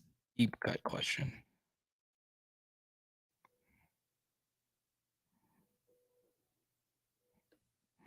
Music's been kind of trolly in here tonight. He might get another block.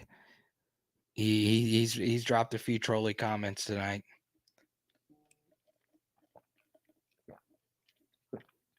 Music better watch out, man.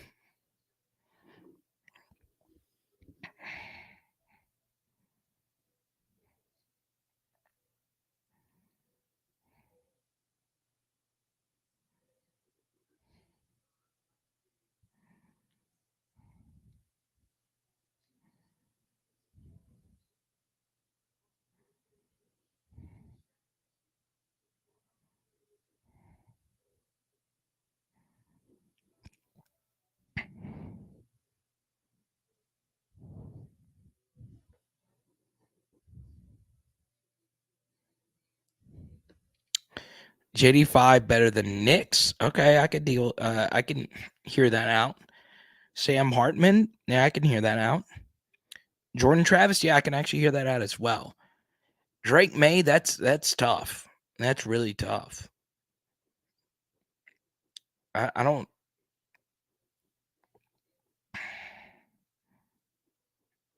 I don't know. I don't know. Drake can really sling it. Obviously, when it comes to a pro prospect, Drake's got everybody lapped outside of Caleb.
LSU going 15-0. Let's go, Tigers.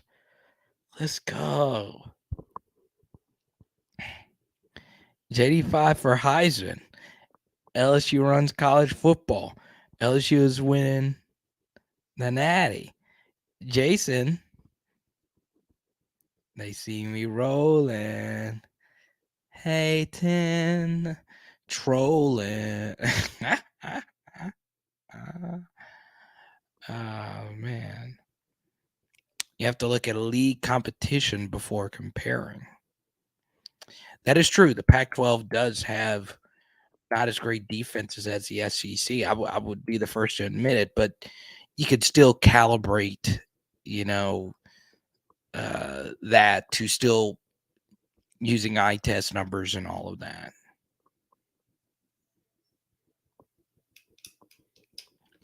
Hey, I will say this, Pegasus.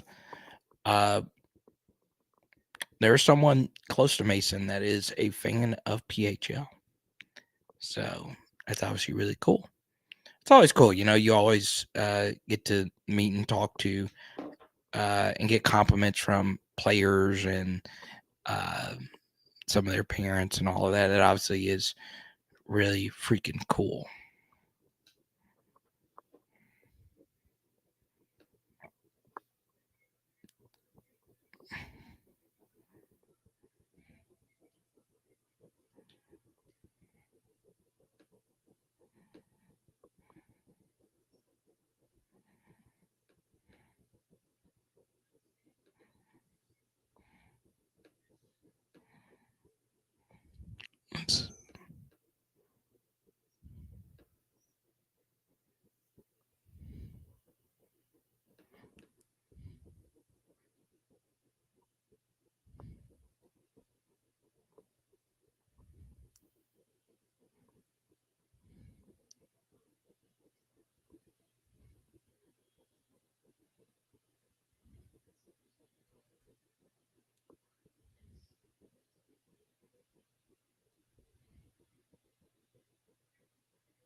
Y'all see USFL this weekend? Derek Dillon had a big play.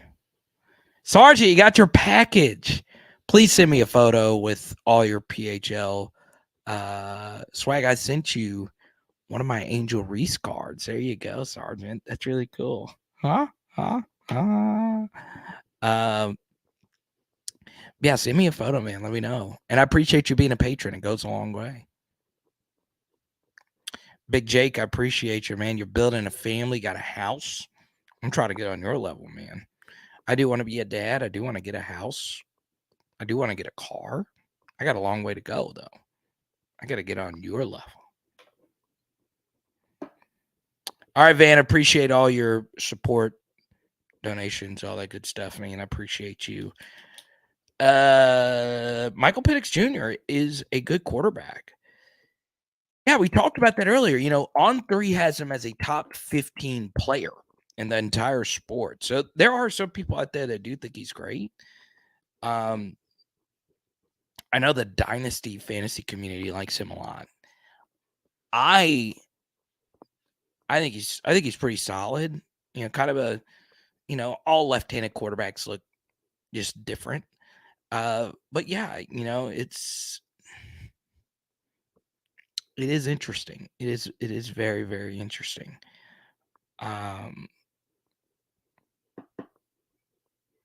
But yeah.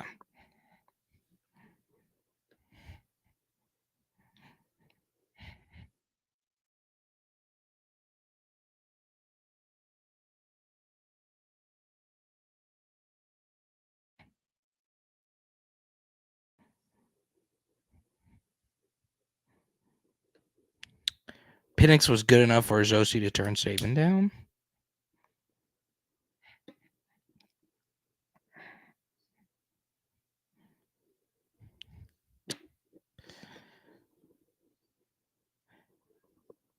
True. Man,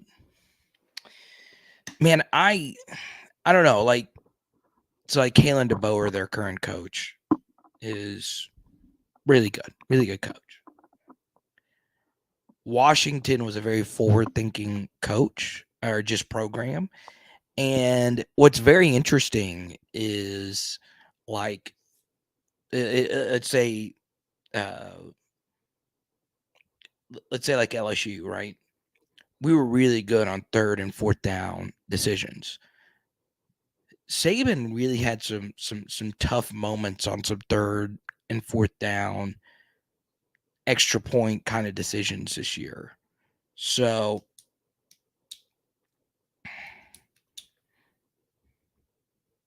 there you go. You should be, Cole. We'll see you on Tuesday, man.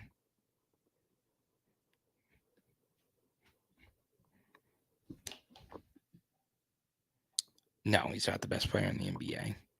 He could win it all. You wouldn't be the best player in the NBA. No. I still think it's Jokic, and I still think Giannis is number 2, right? Even though Butler just beat him, obviously Giannis got hurt in the series, and the coach of his team had an unspeakable tragedy happen to him, so he obviously wasn't in a clear state of mind. So yeah, you know, I think I think he moves firmly into the top 10. I do, if he's able to pull this off. I do also think if he does pull it off, it is possibly the best playoff run we've ever seen from an individual player. It's definitely up there with, you know, some of those LeBron Heat runs, some of those Jordan runs. You know, at least some of those Jordan runs, at least we knew that those could happen. Now, we've seen Jimmy take the Heat to the finals, so it's not surprising that he's taken this team to the finals. I do think if he actually does win it, though, I don't think there's anybody out there that would have bet even a quarter of their life savings that Jimmy was eventually going to win one, especially with no Oladipo, no Tyler Hero. It's very interesting. I did. I thought it was fine. I mean, I could it have been better? Yes. I thought it was cool that the person who did the spoof herself is from New Orleans. But yeah, it could have been better. Some of it was a little cringe in my mind. But I think the bigger thing was that Angel Reese was on SNL. And she was in New York for SI. And she's got everything going for her. And she is the most famous person on campus. Her and Livy. They're the two biggest stars on campus right now. It's crazy.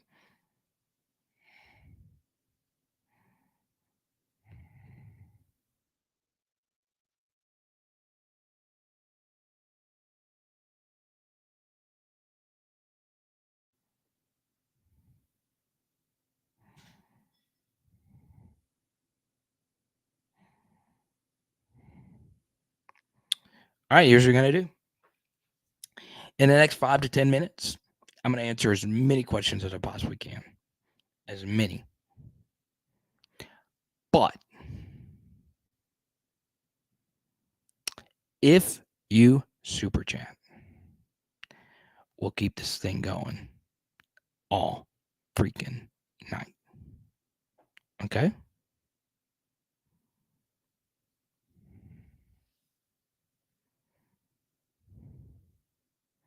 XC says Beth needs to say. So if you missed the beginning, I'm fine with Beth TORINA saying. I am. Obviously we're 95% LSU football, but I know all of you have passion for some of the LSU sports, and you want all LSU sports to succeed. So if there's a big LSU story in another sport, I will dive into it. Okay. I'm fine with letting her stay. I think she has multiple years left on her deal, but I am a process over results kind of guy. And I am actually fine if you lose in regionals, right? UL was a top 15 RPI team. So they were a really good team. They probably shouldn't have been in the regional, but financially it makes sense to have them in LSU's region. It's just how it works.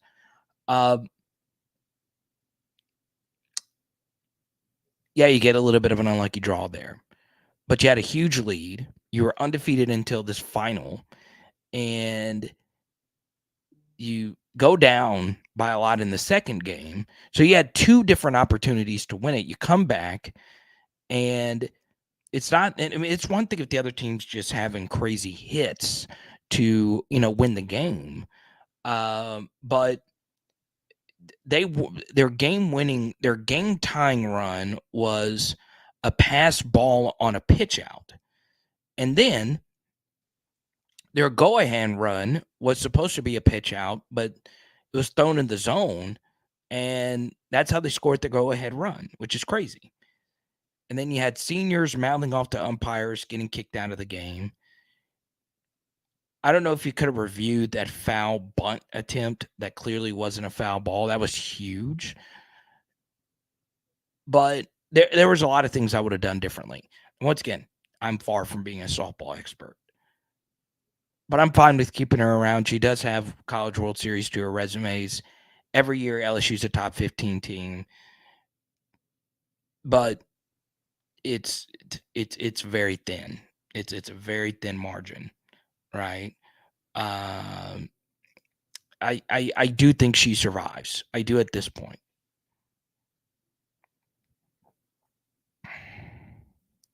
$256. What's up? What position group do we need to get that work in the most? We've talked quite a bit about the secondary, but I think, I think the defensive line. How a lot of the guys that are going to start and play a lot for us next year were not available in the spring, and you do have a new position coach there. So while by no means I don't think the defensive line is the worst position group, I do think there's a lot of chemistry that needs to form, and especially with the new coach, I think that group is probably going to need some work, but it's more as far as getting used to each other, if anything else. Thoughts on Wemby? Are you buying the hype? I'm all in. I think number one, obviously the Spurs is where he wanted to go. He was wearing a Spurs jersey. He idolized Tony Parker. They're both from France. It makes a lot of sense, right? I think the NBA needs to move away from conferences. The Western Conference is going to be, once again, so much stronger than the East. So I would have liked to have seen him go to an Eastern Conference team. But yeah, Wemby, obviously 7'4" guard. It's highly unlikely he's not going to be at least good. But, historically, these tall, historically athletic big men can fall apart. So health is obviously, the biggest concern for him. He's not the biggest guy. He's obviously very young coming into the league, and he's got this hype that is truly, truly ridiculous. So yeah, I think Wemby will be, a multiple year All-Star. Really do. All-time great. I don't think I've watched enough of him. I think the West is going to be tough enough for him to, really push that all-time great, status, right? Like, when he's playing, he's going to be like 19, 20, and then his prime years are going to be 21, 22, 23. So, at that time, Luka Doncic will be in his, late 20s. Obviously, Nikola Jokic will be in his early 30s at that point. So those guys will still be around. But, yeah, the West is tough. West is really tough. I am worried about my Pelicans, though. I am. Okay.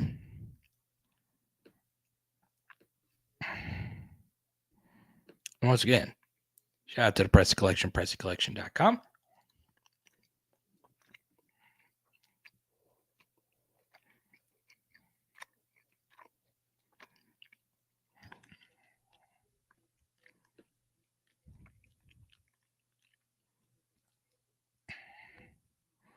Yeah, I mean, we had Chet Holmgren this past year, right? So, yeah. You need a lot of luck. A lot.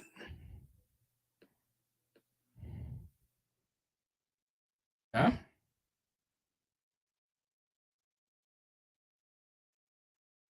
So, there you go.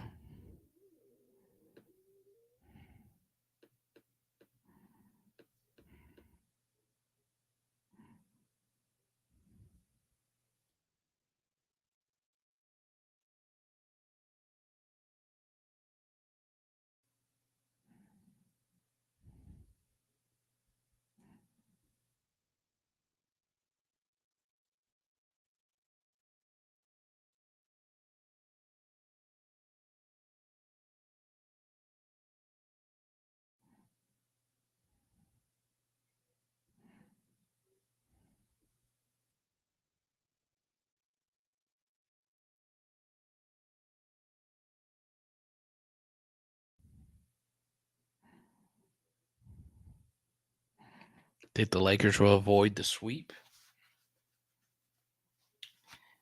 Yeah, I'm cheering for Denver to take it home. I really am.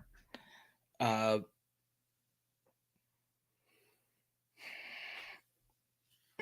cheering for Denver. I'll just say it. I'm cheering for them. Why not? They've never won it before.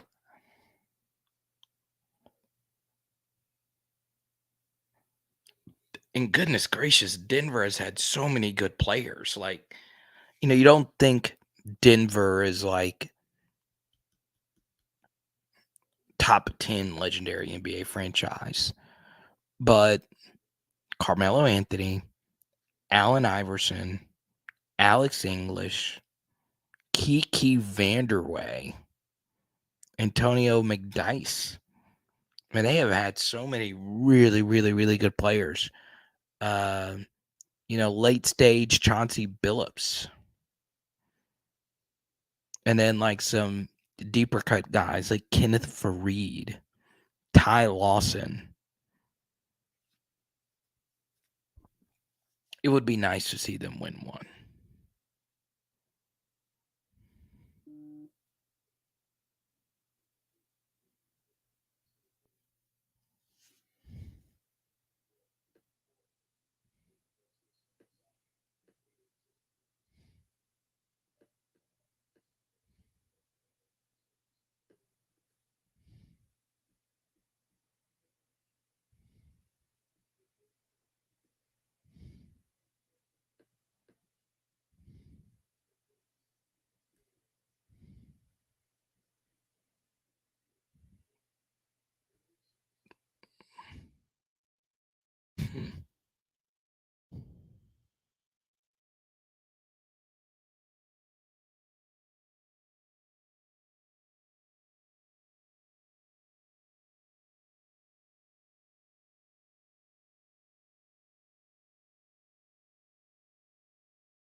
I saw this today, which was to me very interesting. So there was a wide receiver by the name of Jordan Hudson who entered the transfer portal from TCU. Okay. And he was a true freshman last year and he played a decent amount. And he transferred today to SMU. And part of why he transferred, obviously, SMU is allegedly handing out, some big deals. But part of why he transferred is, TCU brought in JoJo Earl and TCU brought in Jack Besh. So, that room is just loaded with wide receivers now. So he was like, why would I compete here when I know I could go somewhere else and catch 50 balls? It was very interesting. Dan Issel, Dikembe Mutombo. Yeah. How can you forget those guys, especially Mutombo? Huh? Well, there you go. Thank you guys so much. I appreciate you. Top super chatter this evening. Shout out to Doug and shout out to Desmond. They were our top super chatters. Really appreciate each and every one of you. Jared, Doug, Cole, and Star. I really, really, really appreciate it. Goes a long way. And I think it's payday for YouTubers. There you go. That's how I make my living, is you guys. So I appreciate it. Putting food on my table. Now, what are we gonna do tomorrow? Oh, we're gonna drop hopefully something tomorrow night. So be on the lookout for that. I don't know if I'm gonna do the vintage thing tomorrow night or if I'm going to do a just like your typical like PHL kind of film study. We'll see. Okay, I'm kind of tired of doing transfer portal videos. Obviously, I'm really excited that the kids are coming in, but still, let's go. It is Power Hour LSU, baby. Boom! And tonight, we're doing some buffalo chicken.